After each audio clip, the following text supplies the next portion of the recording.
नमस्कार, news headquarter में आपका स्वागत है। मैं हूं विकास भदौरिया। अगले 1 घंटे हम आपके सामने देश दुनिया की तमाम महत्वपूर्ण खबरें 1 मिनट के भीतर रखेंगे।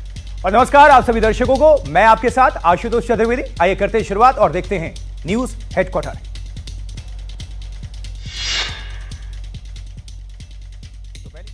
से गुजरात के कई शहरों में कुदरत का कोहराम मचा है। सिल्क सिटी सूरत सबसे ज्यादा बेहाल है। आपकी नजर जहां तक जाएगी, आपका स्वागत सैलाब से ही होगा। सूरत के घरों गलियों में पानी है। कई जगह तो इतना पानी है कि लोग इसमें स्विमिंग कर रहे हैं। लगातार हुई बारिश से सूरत नगर निगम की तैयारियों की भी पोल खुल गई है। सड़कें बनी स्विमिंग पूल, सड़क पर एनडीआरएफ की बोट, गाड़ियां डूबी, घर डूबे, गली गली की कहानी, कमर तक पानी। ये तस्वीर आपदा में अवसर जैसी है। सूरत की सड़कों पर पानी इतना भर चुका है कि लोग उसमें तैराकी कर रहे हैं। इतनी बारिश हुई कि सूरत की सड़कें स्विमिंग पूल में तब्दील हो गई और लोग उसमें कूद पड़े। मॉनसून ने यहाँ इतनी तबाही मचाई है कि इस एरियल शॉट को देखकर समझिए। जहाँ तक नजर जाएगी आपको सिर्फ सैलाब नजर आएगा। सूरत के घरों, गलियों और चौराहों पर सैलाब का कब्जा है। जहाँ गाड़ियाँ चलती थी वहाँ एनडीआरएफ की बोट तैर रही हैं। सड़कों पर इतना पानी है कि बड़ी बड़ी गाड़ियां इसमें डुबकी लगा रही हैं। आम लोगों का क्या हाल है, इन तस्वीरों को देखकर समझ लीजिए। ये वही सिल्क सिटी है, ये वही डायमंड सिटी है जो दुनिया भर में कपड़ों और हीरे के कारोबार के लिए मशहूर है। आज इसी सिल्क सिटी के हर रूट में पानी है।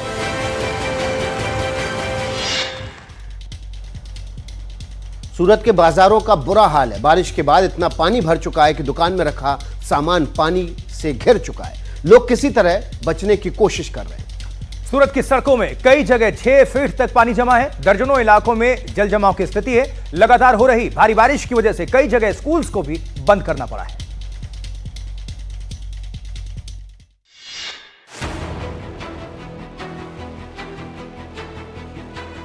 पिछले 24 घंटे में सूरत में 346 मिलीमीटर बारिश हुई और देखते ही देखते पानी लोगों के घरों और दुकानों में दाखिल हो गया। दुकान के अंदर जितना सामान था सब पानी पानी हो गया।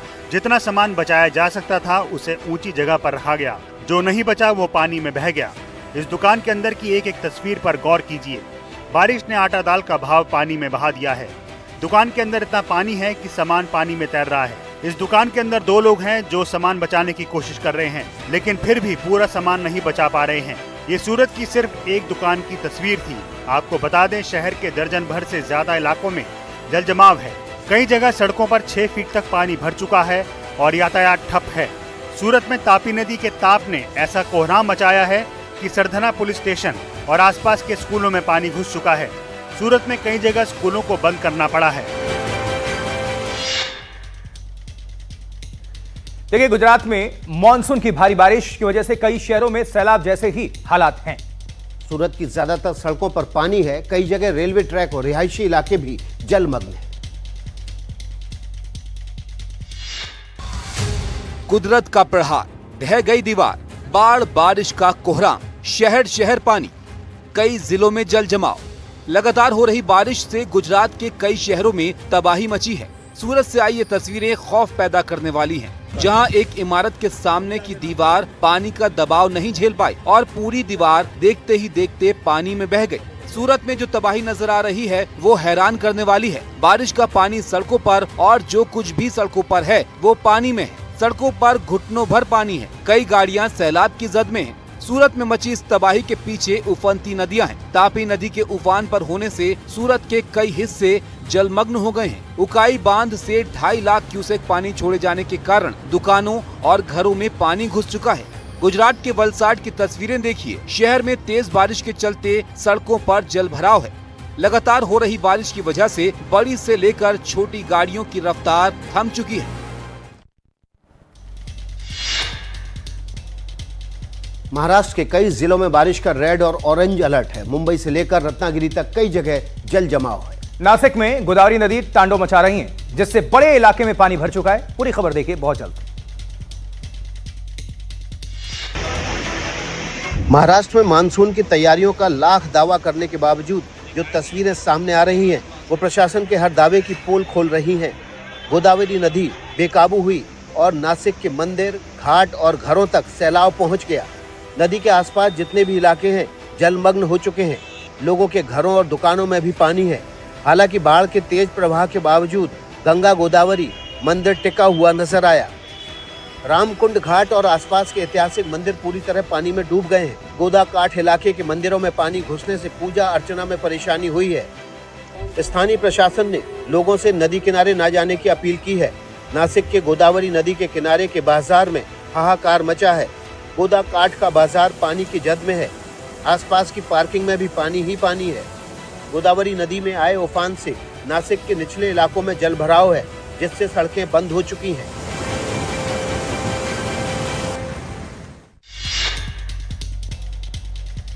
देखिए, आसमानी आफत से राजस्थान भी अछूता नहीं है। लगातार बारिश से पूरा राज्य खौफ में है। सूबे के कई जिले में बारिश के बाद से हालात बिगड़ चुके हैं। भारी बारिश के बाद बारां की प्रमुख नदियां और तालाब उफान पर हैं।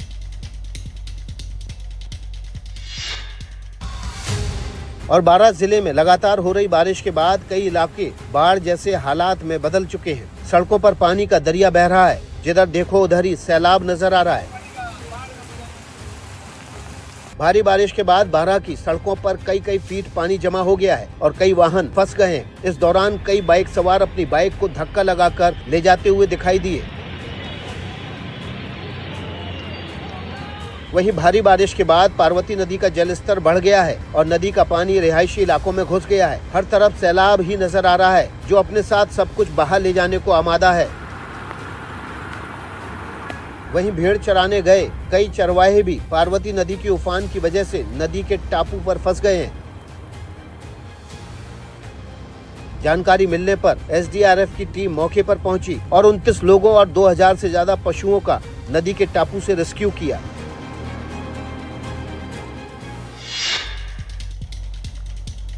बारिश की वजह से मैदानी इलाकों में जल भराव की समस्या है, तो पहाड़ों में लैंडस्लाइड का खतरा बढ़ रहा है। भारी बारिश के बाद उत्तराखंड में बद्रीनाथ हाईवे पर लैंडस्लाइड से एक महिला की मौत हो गई। और भारी बारिश के बाद हुए लैंडस्लाइड में 2 लोग घायल हो गए। लैंडस्लाइड की यह घटना बद्रीनाथ हाईवे पर हुई, जहां भारी बारिश के बाद पहाड़ दरक गए और उनका मलबा हाईवे पर आ गिरा। इसी दौरान जोशीमठ की ओर से आ रही कार पाताल गंगा के पास पहाड़ी से गिर रहे पत्थरों की चपेट में आ गई। कार में एक ही परिवार के 3 लोग सवार थे। हादसे की जानकारी मिलने के बाद पुलिस और राहत बचाव की टीम मौके पर पहुंची और राहत बचाव के काम में जुट गई। घटना के सामने आए वीडियो में पुलिस के कई जवान कार में फंसे लोगों को बाहर निकालने की कोशिश करते दिखे और घंटों की कड़ी मशक्कत के बाद कार से 3 लोगों को बाहर निकाला गया। लैंडस्लाइड के बाद हुए इस हादसे में हरियाणा के फतेहाबाद के रहने वाले अंकित और उनकी बेटी घायल हो गए, जबकि उनकी पत्नी की मौत हो गई है।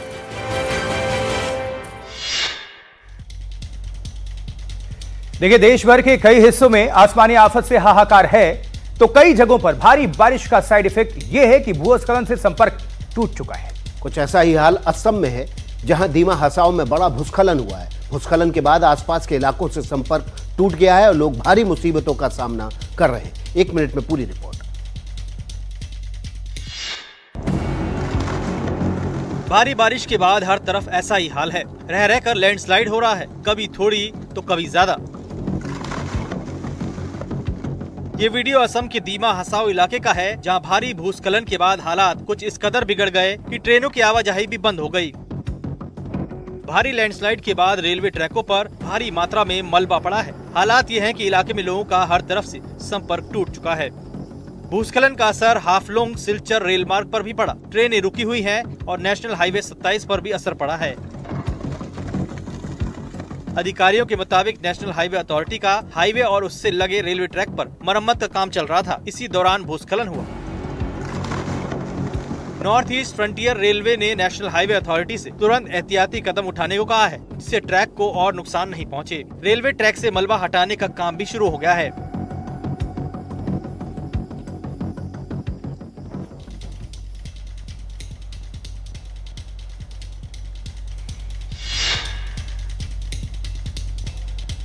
देखिए, मानसून की दस्तक से बिहार के नवादा में भी बारिश ने हाहाकार मचाया हुआ है। नदियां और झरने उफान पर हैं, जिसकी वजह से कई जगह सैलानियों की आवाजाही पर पाबंदी है। बिहार में कई ऐसी नदियां हैं जिसमें झारखंड की बारिश का असर होता है। नवादा के ककोलत में इसी वजह से बाढ़ आ गई है और यहां झरनों में तूफान मचाया हुआ है।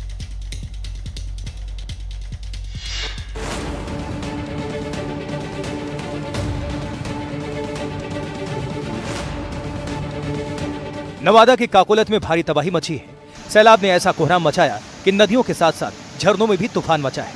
हालात इतने बेकाबू हो गए कि प्रशासन ने यहां सैलानियों को आने से रोक दिया और आवाजाही पूरी तरह से बंद कर दी गई। नवादा के गोविंदपुर पहाड़ी पर स्थित काकोलत झरने में बाढ़ आ चुकी है।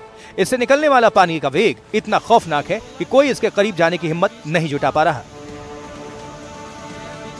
बाढ़ की वजह से जलप्रपात की सीढ़ियां पानी में डूब चुकी हैं। पानी का ऐसा प्रहार कि कई जगह सीढ़ी की रेलिंग टूट गई है। एक हफ्ते के अंदर ये दूसरा मौका है जब सैलाब की वजह से झरने को बंद कर दिया गया है। काकोलत झरने में आई बाढ़ की वजह झारखंड में हो रही मूसलाधार बारिश है, जिसके चलते गोविंदपुर की पहाड़ियों पर पानी का बहाव तेज हो चुका है और काकोलत में सैलाब आ गया है।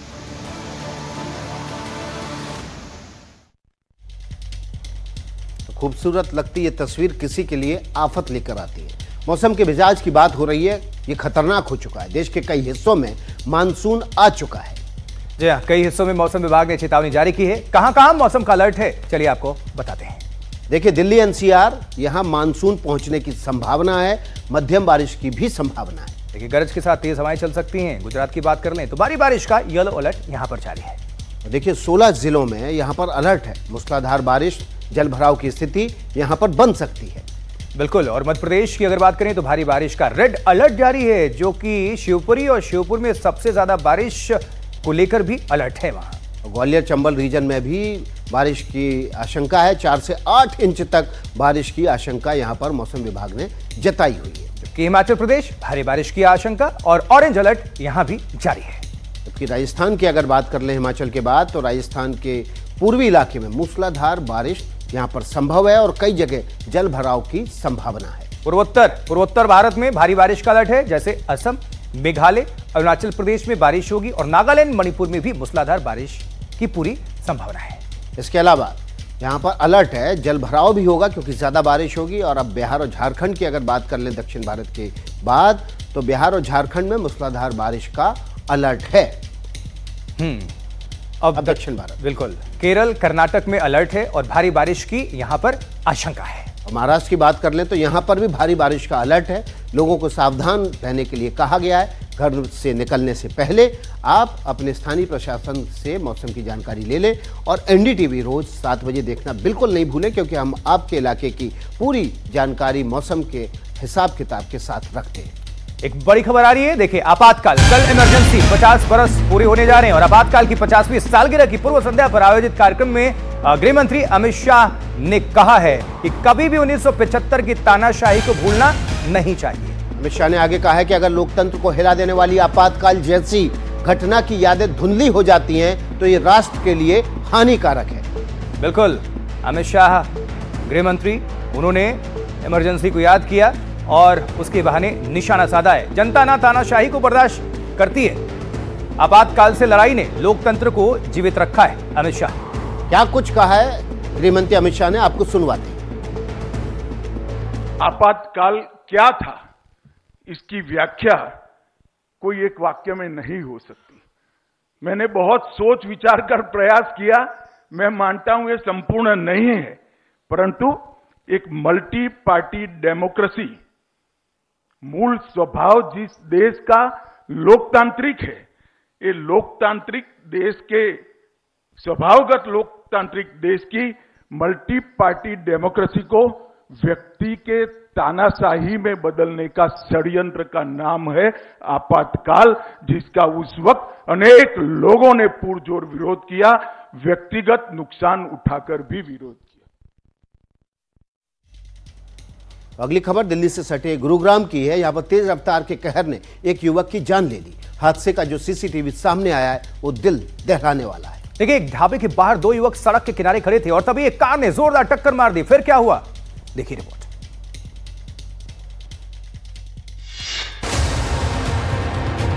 केवल 6 सेकंड में मौत उसे अपने साथ लेकर चली गई।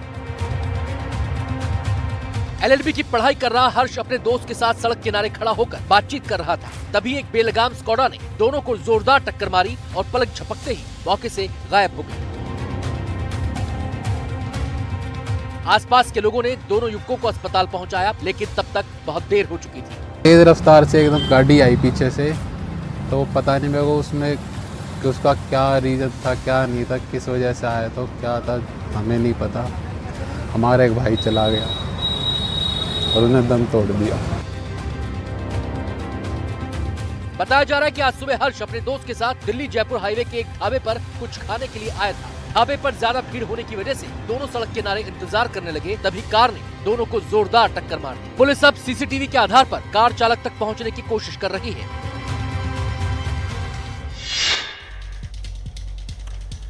देखिए, उत्तर प्रदेश की राजधानी लखनऊ से खबर, जहां लखनऊ में दबंगों की दबंगई से हड़कंप है। थार सवार बदमाशों ने सब्जी वाले को जमकर पीटा है। सब्जी वाले से पहले कहासुनी हुई, उसके बाद बात लात और जूतों पर आ गई। बेरहमी से की गई इस पिटाई को देखकर आप भी दहल उठेंगे।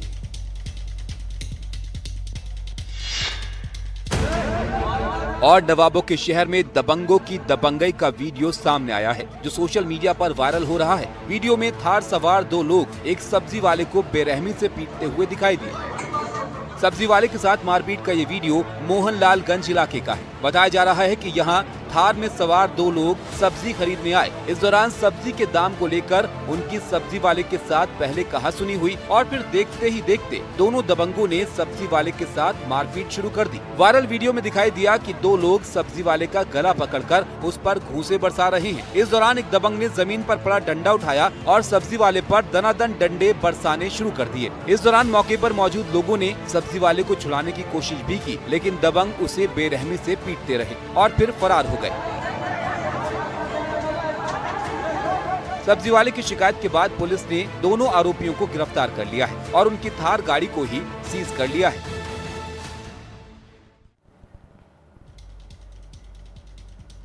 इस वक्त एक बड़ी खबर आ रही है। बड़ी खबर अमेरिकी राष्ट्रपति डोनाल्ड ट्रंप से जुड़ी हुई है। उनका एक बड़ा बयान सामने आया। डोनाल्ड ट्रंप ने कहा है कि अब ईरान से तेल खरीद सकता है चीन। जी हाँ, उम्मीद है कि अमेरिका से भी तेल खरीदेगा चीन, ये डोनाल्ड ट्रंप कह रहे हैं। ट्रंप ने ट्रुथ सोशल पर यह पोस्ट किया है। तो अब ईरान से तेल खरीद सकता है चीन, ये डोनाल्ड ट्रंप का कहना है। हर बयान के बड़े मायने निकाले जाते हैं। डोनाल्ड ट्रंप और अमेरिका से जुड़ी चुकी है खबर, तो इसके पूरे मायने क्या है, पूरी खबर का सार क्या है, इसमें क्या छुपा है, इसको जानने का वक्त है। और हम सीधे आप सभी को लिए चलेंगे न्यूज रूम, जिसके लिए गजाली हमारे सहयोगी जुड़ चुके हैं न्यूज रूम से। गजाली, डोनाल्ड ट्रंप के इस बयान को कैसे देखना चाहिए? सीज़फायर की घोषणा करने के कुछ घंटों बाद ही अब उन्होंने ट्रुथ सोशल पे ये भी घोषणा कर दी है कि चाइना ईरान से तेल खरीद सकता है, और ये भी कहा है कि चीन को हमसे भी तेल खरीदना चाहिए। कहीं ना कहीं इसमें ये बात साफ जाहिर हो रही है कि ईरान के साथ US और अमेरिका के जो रिश्ते हैं वो उसको दूसरे ढंग से अप्रोच करना चाहते हैं, और इसी वजह से एक तरफ सीज़फायर अनाउंस करते हैं। मोहम्मद गजाली, चीन तो पहले भी ईरान से तेल खरीदता रहा है, लेकिन अमेरिका के राष्ट्रपति का ये कहना, उस राष्ट्रपति का ये कहना जिनका पूरा कैंपेन ही मैक्सिमम प्रेशर कैंपेन था कि ईरान से कोई भी तेल कोई ना खरीदे, सब पे सैंक्शन लगाने की धमकी देते रहते थे, और आज वही राष्ट्रपति सीज़फायर अनाउंसमेंट के कुछ घंटे बाद ईरान से तेल बेचने की बात कर रहे हैं। ये बहुत बड़ी एक कह सकते हैं कि बहुत बड़ा बयान है किसी भी अमेरिकी राष्ट्रपति का इस तरह से कहना, और कहीं ना कहीं दर्शाता है कि डोनाल्ड ट्रंप जो एक समय में ये कहते थे कि वो लड़ाई नहीं चाहते हैं, हर तरफ शांति चाहते हैं, चाहे यूरोप हो चाहे वेस्ट एशिया हो, तो कहीं ना कहीं ईरान के साथ भी वो अपने संबंध सुधारना चाहते हैं। दूसरी चीज की चीन का नाम लेके वो रशिया, चीन और ईरान, ये जो तिकड़ी है इसको भी अपनी तरफ करना चाहते हैं, क्योंकि ईरान के साथ सीज़फायर करने के लिए उनको रशिया की भी मदद लेनी पड़ी थी, क्योंकि व्लादिमीर पुतिन से कल ईरान के विदेश मंत्री मिले थे, और पुतिन से ट्रंप की बातचीत लगातार हुई है, पिछले 1 महीने में कई बार हुई है। तो ऐसे में वो इन तीनों देश को अपनी तरफ रखना चाहते हैं और इनसे अच्छे संबंध बनाने की तरफ एक इंडिकेशन दे रहे हैं। शुक्रिया गजाली, इस पूरी खबर पर दर्शकों को अपडेट करने के लिए, जानकारी पहुंचाने के लिए। चलिए, ये बात हो गई डोनाल्ड ट्रंप की, अमेरिका की, लेकिन ये भी खबर अब आपको दिखाएंगे न्यूज हेडक्वार्टर में अमेरिका से ही जुड़ी हुई, क्योंकि अमेरिका के राष्ट्रपति डोनाल्ड ट्रंप ने इजराइल और ईरान के बीच सीज़फायर का ऐलान किया, लेकिन इसके लागू होने से पहले ही ईरान ने इजराइल पर फिर से हमला बोल दिया। ईरान के इस हमले से इजराइल में हाहाकार मच गया। जबरदस्त हमले में इजराइल का भारी नुकसान भी हुआ है।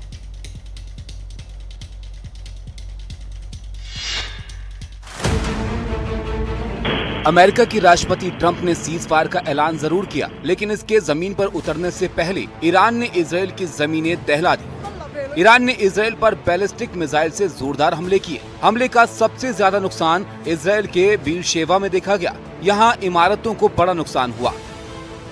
इन इमारतों में 7 इजरायलियों के मारे जाने की खबर है। सीज फायर से पहले ईरान ने इजराइल पर करीब 6 राउंड हमले किए। इन हमलों में इजराइल के शहरों को निशाना बनाया गया। भारतीय समय अनुसार ये सीज फायर सुबह 9:30 बजे होना था। उससे पहले ईरान ने कई शहरों को दहला दिया। यानी ट्रंप के ऐलान के बाद ईरान ने पहले इजराइल पर जमकर हमले किए, फिर सीज फायर का ऐलान किया। ईरान और इजराइल के बीच बीते 12 दिनों से जंग चल रही थी। इस दौरान दोनों तरफ से विध्वंसक हमले हुए। ईरान ने इजराइल के तेल अवीव, हर्जिलिया, हाइफा और अशदोद सहित कई ठिकानों पर अटैक किया था। ईरान ने इजराइल के कई इलाकों को दहलाया। सबसे बड़ा हमला बीरशेवा में किया गया। देखिए, एनडीटीवी की टीम भी वॉर जोन में मौजूद है। ग्राउंड जीरो से आपको दिखाते हैं अपने संवाददाता अंकित त्यागी की रिपोर्ट। मेरे पीछे आप देखेंगे वो बिल्डिंग जिसने सुबह एक जो डायरेक्ट हिट मिसाइल की ईरान की तरफ से आया था, उस बिल्डिंग के में अभी भी यहाँ पर रेस्क्यू वर्कर्स जो हैं वो आपको वहाँ खड़े दिखाई पड़ेंगे। यहाँ पर एक डायरेक्ट हिट हुई और जो ये 7 का आंकड़ा आया था, ये कुछ लोकल इजरायली मीडिया ने चलाया जरूर था, लेकिन वो बाद में गलत निकला। बताया यही गया है कि 4 लोग की यहाँ पर मौत हुई है, 5 लोग घायल हुए हैं। और इस पूरे रेजिडेंशियल इलाके के अंदर जो है ये एक सीधी इजरायली मिसाइल की जो हिट है वो हुई, ईरानी मिसाइल की हिट हुई। आज सुबह से ही एक के बाद एक 5 अलग अलग मौकों पर ईरान की तरफ से मिसाइल आए, एयर रेड सायरन्स हुए। उसमें सबसे ज्यादा नुकसान यहाँ बेरशेबा में हुआ है। बेरशेबा में इस बिल्डिंग के अंदर 9 लोग जो थे वो इसमें घटना में उनके ऊपर इम्पैक्ट हुआ, जिसमें से 4 की मौत हो गई और 5 लोगों को बड़ी जद्दोजहद के बाद इस पूरी जो बिल्डिंग, जो टूटी हुई बिल्डिंग आप मेरे पीछे देख रहे हैं, इससे निकाला गया। तो ईरान के हमलों का इजराइल ने भी जवाब दिया है और इजराइल ने भी सीज फायर से पहले ईरान को दहलाया है। बिल्कुल, और निशाने पर तेहरान था जहां सैन्य ठिकानों को टारगेट किया गया। इन हमलों के बाद इजराइल ने यह भी दावा किया कि अब ईरान से कोई परमाणु खतरा नहीं है। ईरान ने इजराइल के बीरशेवा को निशाना बनाया तो उधर इजराइल ने ईरान के तेहरान शहर को फिर से दहला दिया। इजराइल ने भी सीज फायर पर अमल करने से पहले ये हमले किए। इजरायली हमले के बाद सेंट्रल तेहरान में काले धुएं का गुबार उठता दिखा। इजरायली वायुसेना ने तेहरान में सैन्य ठिकानों पर हमले किए हैं, जिसमें ईरानी रक्षा मंत्रालय और सैन्य मुख्यालय शामिल हैं। इजरायली वायुसेना ने इस्फहान में बैलिस्टिक मिसाइल लॉन्चर साइट को निशाना बनाया है। सीज फायर से पहले सेंट्रल ईरान पर भी निशाना साधा गया। यहाँ ईरान के मिसाइल लॉन्चर ट्रक पर हमला किया गया। इजराइल ने ईरान पर हमले करने के बाद दावा किया है कि ईरान के जो टारगेट थे उससे भी ज्यादा हमले किए गए और ऑपरेशन राइजिंग लायन के सभी लक्ष्य पूरे कर लिए गए हैं। इजराइल ने कहा कि इन हमलों से ईरान से होने वाले परमाणु हमले का खतरा और बैलिस्टिक मिसाइल का खतरा खत्म हो चुका है।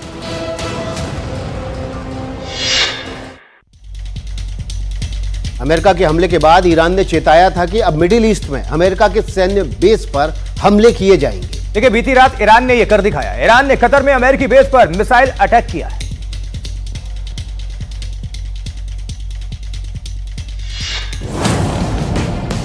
भारत समय अनुसार कल रात ईरान ने अपने उस धमकी को भी अमली जामा पहना दिया जिसमें अमेरिकी बेस पर हमला करने का ऐलान किया गया था। ईरान ने कतर में अमेरिकी बेस अल उदेद पर हमला किया। कतर के आसमान में ईरानी मिसाइलों को देख पूरे इलाके में कोहराम मच गया। खास बात यह है कि ईरान ने कतर हवाई क्षेत्र बंद होने के बाद ये हमला किया। हमले के बाद कतर ने भी एतराज जताया और इसे कतर की संप्रभुता पर हमला बताया।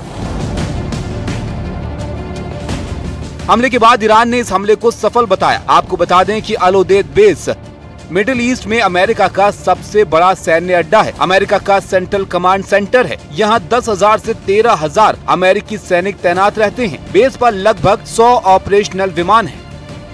अल उदैद बेस में पैट्रियट मिसाइल सिस्टम और थाड जैसे हवाई रक्षा सिस्टम तैनात हैं। अमेरिकी प्रेसिडेंट डोनाल्ड ट्रंप इस बात से नाराज हैं कि सीज फायर का ऐलान करने के बावजूद ईरान और इजराइल ने एक दूसरे पर हमला किया। ट्रंप को लगता है कि इसकी वजह से अमेरिका की कूटनीतिक पहल कमजोर पड़ गई। निश्चित रूप से, और यही बात ट्रंप को परेशान किए हुए। ट्रंप ने ईरान से भी नाराजगी जताई, लेकिन सबसे ज्यादा इजराइल से खफा नजर आए। ट्रंप ने कहा कि वो इजराइल से खुश नहीं है और वो इजरायली प्रधानमंत्री बेंजामिन नेतन्याहू की रणनीति से नाराज है।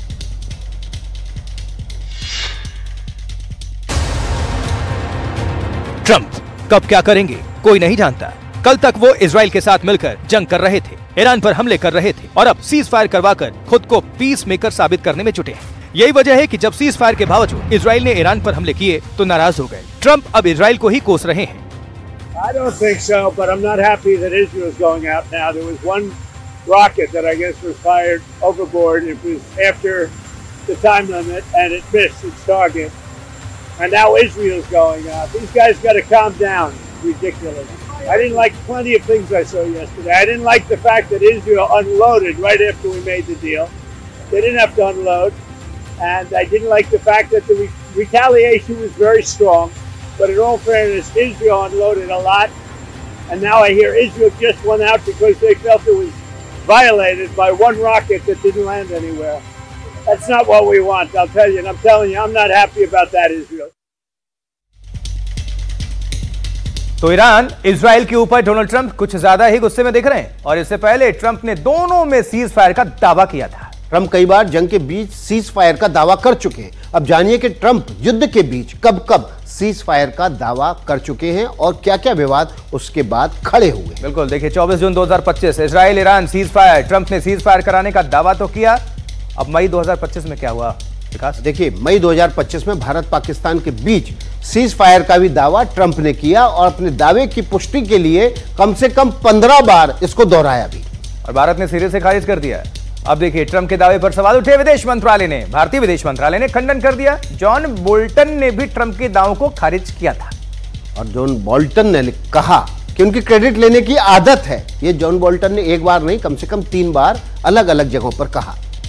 मई 2025 में यूक्रेन रूस सीज फायर का प्रस्ताव भी रखा गया ट्रंप की तरफ से। देखिए, सीज फायर के प्रस्ताव का क्या हुआ? 30 दिनों में बिना शर्त सीज फायर का जो प्रस्ताव था वो आज तक हवा में ही झूल रहा है। बिल्कुल, और युद्ध जारी है।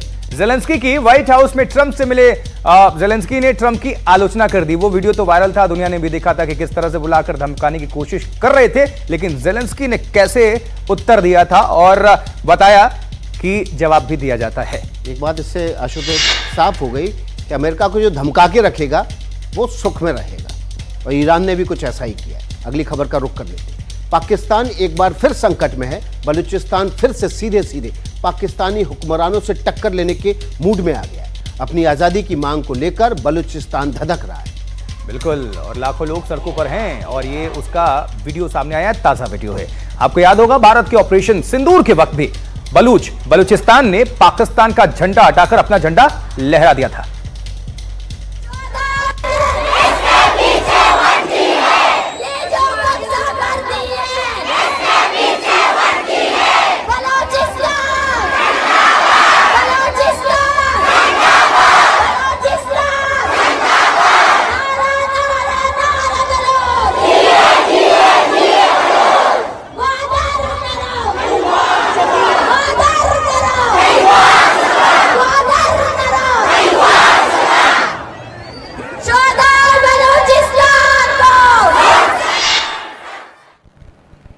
और इसमें महिलाएं ज्यादातर, उनकी आवाज सुनने को मिल रही थी, वो ज्यादा शामिल हैं। देखिए, पीछे वजह भी आशुतोष, क्योंकि जो नारा था ना कि ये जो दहशतगर्दी है उसके पीछे वर्दी है। अगर पुरुष ज्यादा सामने आते हैं तो आर्मी वाले उनको उठा के टॉर्चर करते हैं और मार देते हैं, तो इसलिए महिलाएं ज्यादा सामने आती हैं। बिल्कुल जी। अब एक हैरान कर देने वाली खबर झारखंड के बोकारो से, जहां अपराधियों के हौसले किस कदर बुलंद हैं। वीडियो आप देखेंगे तो आपको बखूबी समझ आ जाएगा। देखिए, बंदूक की नोक पर यहां सरेआम कुछ बदमाशों ने एक ज्वेलरी शोरूम में जमकर लूटपाट की। इस वारदात के बाद इलाके में हड़कंप मच गया। इस रिपोर्ट में देखिए। गहनों की दुकान में हथियार बंद डकैत, सरेआम बेखौफ। वेस्ट बाजार जनता के बीच लूट की वारदात इस बात से पुख्ता संकेत हैं कि अपराधियों के हौसले किस कदर बुलंद हैं। सीसीटीवी में लूटपाट की वारदात का ये वीडियो झारखंड के बोकारो चास का है। जहां 4 हथियारबंद डकैत दुकान में सरेआम घुसकर लूट को अंजाम दे रहे हैं। वीडियो में देखा जा सकता है कि शोरूम मालिक डरे सहमे अपनी जगह से हिल नहीं रहे हैं, तो लुटेरे एक एक कर दुकान से सारा माल समेटने में जुटे हैं। सिर्फ 10 मिनट और गहने के शोरूम से 5 करोड़ के गहने लूट लिए गए। बदमाशों ने पहले दुकान के मालिक और स्टाफ को बंधक बनाया और अपने काम को अंजाम दिया। डकैती के बाद अपराधी 2 बाइकों पर टाटा धनबाद हाईवे की ओर भाग गए। इस वारदात के बाद पूरे शहर में हड़कंप मचा हुआ है। पुलिस सीसीटीवी फुटेज से डकैतों की पहचान करने में जुटी है, तो एसपी के निर्देश पर पूरे शहर में नाकाबंदी कर गाड़ियों की जांच की जा रही है। उत्तर प्रदेश के मेरठ से चोरी का एक हैरान करने वाला मामला सामने आया है। एक कपड़े की दुकान में चोरी करने का आरोप किसी और पर नहीं बल्कि एक दरोगा जी पर लगा है। जी हाँ, वीडियो सामने आने के बाद एसएसपी ने आरोपी दरोगा जी को लाइन हाजिर कर दिया है। पूरी खबर देख लीजिए वीडियो के साथ। और रेडीमेड गारमेंट्स की दुकान में चोरी करने का वीडियो भी सामने आया है, जो सोशल मीडिया पर वायरल हो रहा है। वीडियो में ट्रैफिक पुलिस का दरोगा गारमेंट्स की दुकान से कपड़े उठाकर ले जाता हुआ दिखाई दिया। वायरल वीडियो हापुड़ रोड पर भगत सिंह मार्केट का बताया गया है। आरोप है कि हापुड़ अड्डे पर तैनात ट्रैफिक पुलिस दरोगा सुमित वशिष्ठ दुकान पर पहुंचा और फिर उसने एक एक कर दुकान के काउंटर पर रखे 4 बैग उठा लिए और फिर दुकान से चला गया। दरोगा के दुकान से कपड़े चोरी करने की ये वारदात वहां लगे सीसीटीवी में रिकॉर्ड हो गई। आरोप है कि दुकानदार ने दरोगा से कपड़े वापस देने को कहा तो दरोगा ने दुकानदार को धमकी दी, जिसके बाद दुकानदार ने दरोगा की शिकायत एसएसपी से की। व्यापारी की शिकायत पर मेरठ के एसएसपी ने आरोपी दरोगा सुमित को लाइन हाजिर किया है और मामले की जांच के आदेश दे दिए हैं।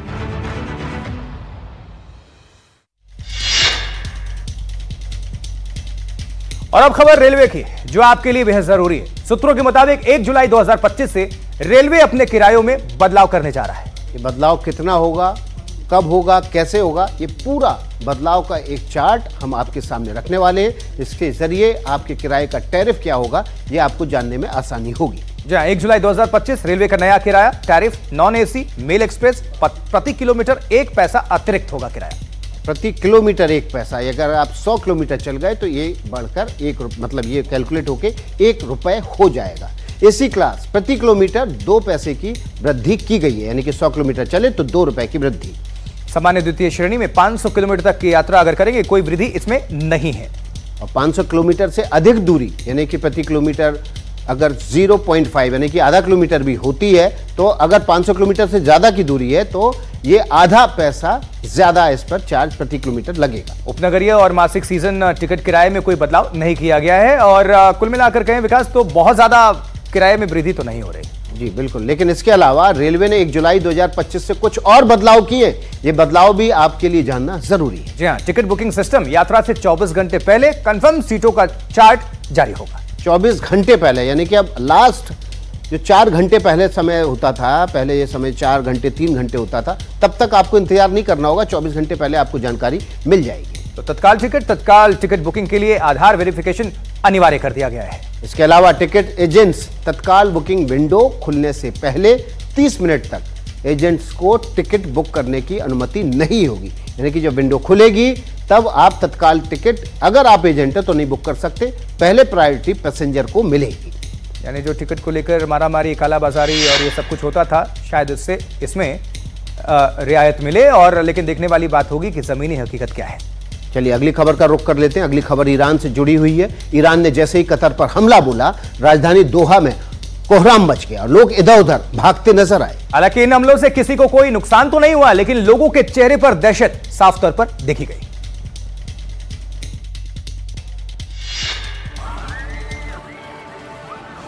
ये हमले की दहशत है, ये आसमान से बरसती तबाही का खौफ है। दोहा के इस मॉल में भगदड़ मची है। लोग अपनी जान बचाने की जद्दोजहद कर रहे हैं। जिस वक्त ईरान ने अमेरिकी बेस पर मिसाइलें दागी, उस समय दोहा के इस मॉल में लोग बेफिक्र होकर घूम रहे थे। लेकिन जैसे ही मिसाइल हमलों का सायरन बजा, मॉल में अफरा तफरी मच गई। लोग जल्द से जल्द इस मॉल से बाहर निकलने की कोशिश करते नजर आए। लोगों के चेहरे पर दहशत साफ नजर आई।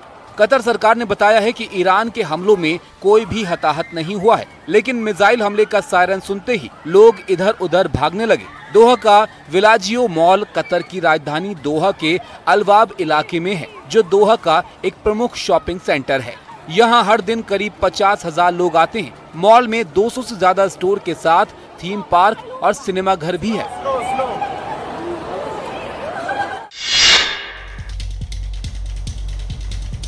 कतर में अमेरिका की एयरबेस पर हुए हमले को अमेरिका के राष्ट्रपति डोनाल्ड ट्रंप ने बहुत कमजोर जवाब बताया।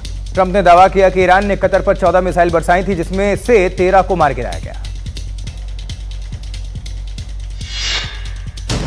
हालांकि ईरान ने दावा किया है कि उसने अमेरिका के हमलों का माकूल जवाब दे दिया है। ईरान ने कहा कि अमेरिकी हमलों में जितने बम इस्तेमाल किए गए उतने ही बम ईरान ने अल उदैद एयरबेस पर दागे हैं।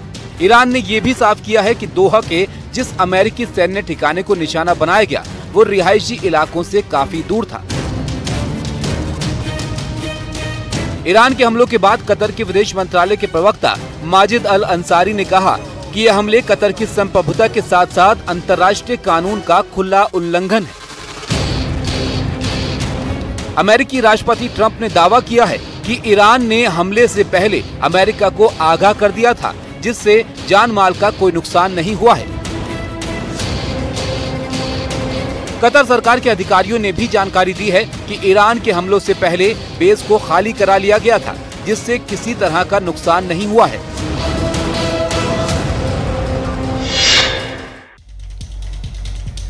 तो ईरान इजराइल वॉर जोन में दोनों तरफ से लगातार हो रहे हमलों से खलबली मची हुई है। वहां फंसे भारतीय नागरिकों को वतन वापसी की प्रक्रिया लगातार जारी है। भारत सरकार के ऑपरेशन सिंधु के तहत अब तक 2295 लोग भारत वापस आ चुके हैं। इस रिपोर्ट के जरिए समझिए। चेहरे पर खुशी और दिल में भारत लौटने का सुकून। कल तक जो टेंशन में जीवन जीने को मजबूर थे, आज वतन वापसी से चेहरे पर रौनक है। इस वक्त वॉर जोन में ईरान और इजराइल के बीच जंग बेहिसाब है और खौफजदा लोगों को भारत सरकार निकालने में लगातार कामयाबी के झंडे गाड़ रही है। ईरान के मशहद से एक विमान दिल्ली पहुंचा तो भारतीय वायुसेना के एक C-17 सैन्य परिवहन विमान ने इजराइल में रह रहे 165 भारतीयों को वहां से निकाला। इससे पहले 290 भारतीय नागरिकों और एक श्रीलंकाई नागरिक को लेकर एक विमान सोमवार को दिल्ली पहुंचा था। विदेश मंत्रालय ने एक्स पर एक पोस्ट में कहा, अब तक 2295 भारतीय नागरिकों को ईरान से सुरक्षित वापस लाया जा चुका है। भारत पहुंचे लोगों ने सुरक्षित वापसी के लिए सरकार का आभार जताया है। विदेश मंत्रालय, भारत सरकार। इजराइल और ईरान में जंग का ये 12वां दिन है और जंग की रफ्तार लगातार बढ़ रही है। दोनों तरफ से घातक बमों से हमला किया जा रहा है। ऐसे में वहां रह रहे लोगों पर लगातार खतरा मंडरा रहा है। और अब एक दिल दहलाने वाली घटना मुंबई की। एक ऐसी अमानवीय घटना है जिसके बारे में जानेंगे तो इंसानियत शर्मसार होती दिखी। देखिए, 70 साल के बुजुर्ग जो कैंसर की मरीज लेकिन कूड़े की ढेर में मिले। आखिर ये बुजुर्ग यहाँ कैसे पहुंचे, रिपोर्ट देखिए।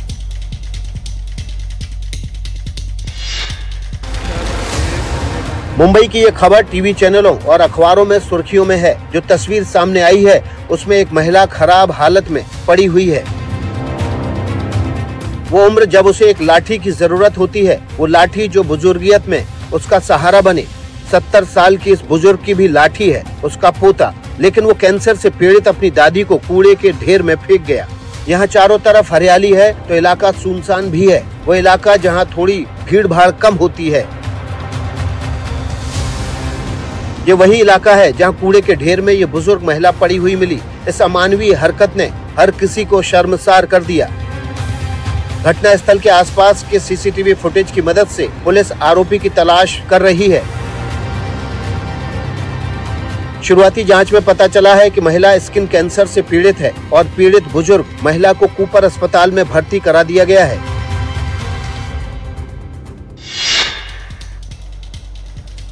और वही देखिए, महाराष्ट्र के सांगली में एक पिता का अपनी बेटी को डॉक्टर बनाने का जुनून इतना खतरनाक साबित हुआ कि एक होनहार बेटी की जिंदगी ही खत्म हो गई। नीट परीक्षा की प्रैक्टिस टेस्ट पेपर में कम नंबर आने पर पिता ने अपनी बेटी को इतनी बेरहमी से पीटा कि उसकी मौत हो गई। 60 सेकंड में देखते हैं दिल दहलाने वाली ये रिपोर्ट।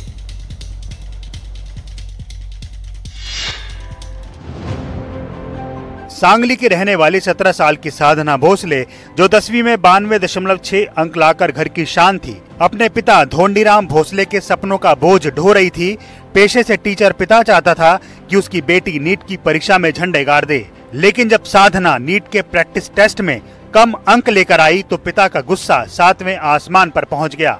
और फिर जो हुआ वो किसी बॉलीवुड ट्रेजेडी से कम नहीं था। पिता धोंडीराम भोसले ने इतनी बेरहमी से बेटी साधना को पीटा कि वो अस्पताल पहुंच गई और इलाज के दौरान उसकी मौत हो गई। बेटी साधना से बर्बरता के बाद उसकी मां ने हिम्मत दिखाई और अपने ही पति के खिलाफ पुलिस में शिकायत दर्ज कराई, जिसके बाद धोंडीराम भोसले को गिरफ्तार कर लिया गया।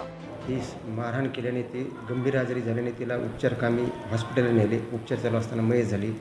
त्यामुळे प्रीति भोसले यांच्या फिर्यादीवरून आरोपी धोंडीराम। प्रतिभाशाली बिटिया का यूं अधूरा सफर हर किसी को झकझोर रहा है। अब खबर राजधानी दिल्ली से। आज एक ऐसी खबर यहां सामने आई जिसे सुनकर हर किसी का दिल दहल उठा।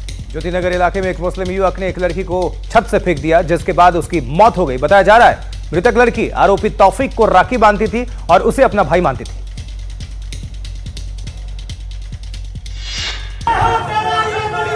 नहीं सहेगा हिंदुस्तान, तेरा ये बलिदान नहीं सहेगा हिंदुस्तान।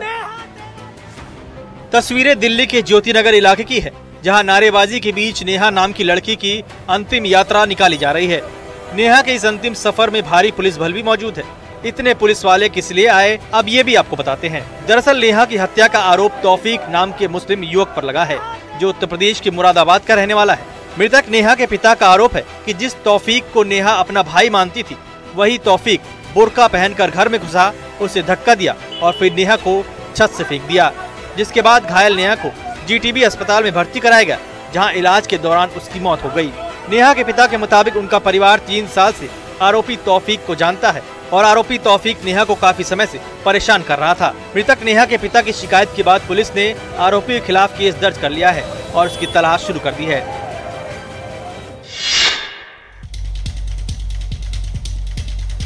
बिहार की सियासत में एक बार फिर से दामाद आयोग को लेकर हलचल तेज हो गई है। जहां आरजेडी नेता तेजस्वी यादव ने अपने सोशल मीडिया हैंडल से एक वीडियो जारी किया है और नीतीश सरकार पर फिर से हमला बोला है।